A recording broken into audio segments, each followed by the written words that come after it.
അടുത്ത ജില്ലയിലേക്ക് ഒന്ന് പോകണം. അത് ഇടുക്കി ജില്ലയുടെ സ്റ്റാറ്റസിലേക്ക് നമുക്ക് വളരെ വേഗം ഒന്ന് പോകണം. നേരത്തെ പറഞ്ഞ പോലെ 5 മണ്ഡലങ്ങളാണ് ഇടുക്കി ജില്ലയിൽ ഉള്ളത്. UDFന് ഏറെ സ്വാധീനമുള്ള ജില്ല എന്ന് പറയുമ്പോഴും ഇടുക്കി ജില്ലയിൽ കഴിഞ്ഞ തവണ ഉണ്ടായ വ്യത്യാസങ്ങൾ തൊടുപുഴ മാത്രമാണ്. ഇത്തവണ അത് പരിഹരിക്കുമെന്നും കൂടുതൽ സീറ്റുകളിൽ UDF ജയിക്കും എന്നും പ്രതീക്ഷിക്കുന്ന തൊടുപുഴയും അതുപോലെ തന്നെ തൊടുപുഴ സ്വാഭാവികമായിട്ടും നിലനിർത്തും UDF. അതോടൊപ്പം തന്നെ ഞാൻ ഈ പട്ടികയിലേക്ക് ഇടുക്കി കൂടി ഉൾപ്പെടുത്തുകയാണ്. ഇടുക്കി അവിടെ റോഷി അഗസ്റ്റിൻ തോൽക്കുമെന്നാണ് ഗ്രൗണ്ടിൽ നിന്നുള്ള റിപ്പോർട്ടുകൾ. തോൽക്കുവാനുള്ള സാധ്യതയുണ്ട്. അങ്ങനെ വരുമ്പോൾ UDFന് തൊടുപുഴയ്ക്ക് പുറമെ ഇടുക്കി, അതുപോലെ തന്നെ പീരുമേടിൽ ഇത്തവണ എന്തായാലും UDF ജയിക്കുവാനുള്ള സാഹചര്യം തന്നെയായിരുന്നു നിലവിലുള്ളത്. അവിടെ അങ്ങനെ തന്നെ സിറേഖ് തോമസ് അദ്ദേഹം ജയിക്കുവാൻ തന്നെയാണ്. 1835 വോട്ടിനാണ് സോമനായിരുന്നു പക്ഷേ സ്ഥാനാർത്ഥി. പക്ഷേ ഇത്തവണ സലീമിനെ ആ രീതിയിൽ കാണാൻ പറ്റുകയില്ല. അവിടെ പീരുമേട് കൂടി UDF പക്ഷത്തേക്ക്. അങ്ങനെ വരുമ്പോൾ തൊടുപുഴ, ഇടുക്കി, പീരുമേട് ഈ 3 UDF സാധ്യതകൾ. ദേവികുളം LDFന്റെ പക്കലേക്ക് പോകും. ഉടുമ്പൻചോലയിൽ മത്സരം നിസ്സാരമല്ല. അവിടെ സേനാപതി വേണു നല്ലൊരു കാൻഡിഡേറ്റ് കൂടിയാണ്. 38,000 വോട്ടിന് MM ജയിച്ചൊരു മണ്ഡലം ശരിയാണ്. പക്ഷേ അവിടെ കോൺഗ്രസ് ഇപ്പോഴും വിശ്വസിക്കുന്നു ഉടുമ്പൻചോല കൂടി അങ്ങോട്ട് വരുമെന്ന്. എന്നാൽ ഇപ്പോൾ നമുക്ക് ഉറച്ചു പറയുമ്പോൾ തൊടുപുഴ, ഇടുക്കി, പീരുമേട് 3-2 എന്ന രീതിയിൽ കൺക്ലൂഡ് ചെയ്യാം. കിരൺ, അങ്ങനെ തന്നെയാണ്. നമുക്ക് മുൻകാലങ്ങളിലെ കണക്കുകളിൽ നോക്കിയാൽ 2001 UDFന് 1, LDFന് 1, UDFന് 4 എന്നുള്ളതായിരുന്നു. അന്ന് UDF ഭരണമായിരുന്നു. 2006 LDF ഭരണം വരുമ്പോൾ തിരിച്ച് 4-1 എന്ന തരത്തിലേക്ക് മാറി.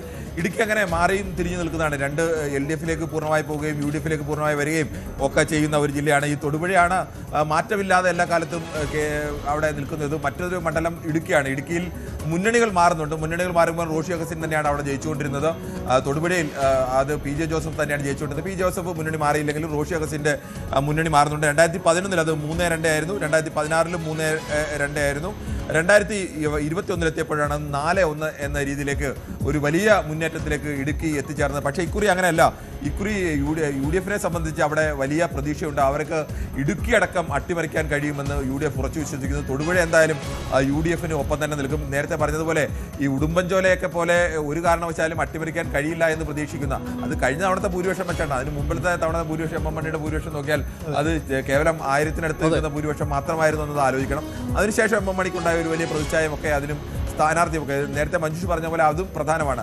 അവിടെ സ്ഥാനാർത്ഥിയായി വന്നത് സേനാപതി വേണു എന്ന സ്ഥാനാർത്ഥിയാണ്.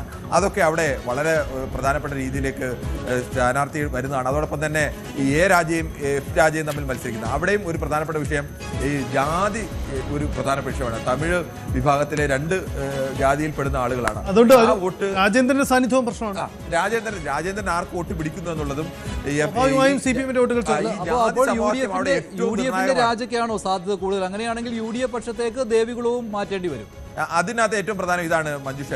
ഈ 2 പ്രധാനപ്പെട്ട ജാതി വിഭാഗത്തിൽപ്പെടുന്ന 2 പേരാണ് ഈ രാജയും F രാജയും വരുന്നത്. ഈ ജാതി വിഭാഗത്തിന്റെ വോട്ട് പലപ്പോഴും ഈ അവരുടെ വിഭാഗത്തിൽ നിന്ന് ആര് മത്സരിക്കുന്നു അങ്ങോട്ട് മുന്നണി നോക്കാതെ മാറുന്ന ഒരു പ്രവണത കൂടിയുണ്ട്. ആ വോട്ട് അങ്ങനെ തന്നെ മാറിക്കഴിഞ്ഞാൽ സ്വാഭാവികമായും മഞ്ജുഷ് പറഞ്ഞ പോലെ ഒരു ഫലത്തിലേക്ക് വരാനുള്ള സാധ്യത കൂടുതലാണ്. അതാണ്. അപ്പോൾ ഇടുക്കിയിൽ എന്തായാലും ഇത്തവണ UDFന് തിരികെ വരാനുള്ള സാധ്യതയുണ്ട്. 3-2 എന്ന രീതിയിൽ ഇടുക്കി ചിന്തിക്കുവാനാണ് സാധ്യത കൂടുതലുള്ളത്. അടുത്തായി എറണാകുളം. കൂടുതൽ വാർത്തകൾക്ക് News 18 Keralam YouTube channel subscribe ചെയ്യുക.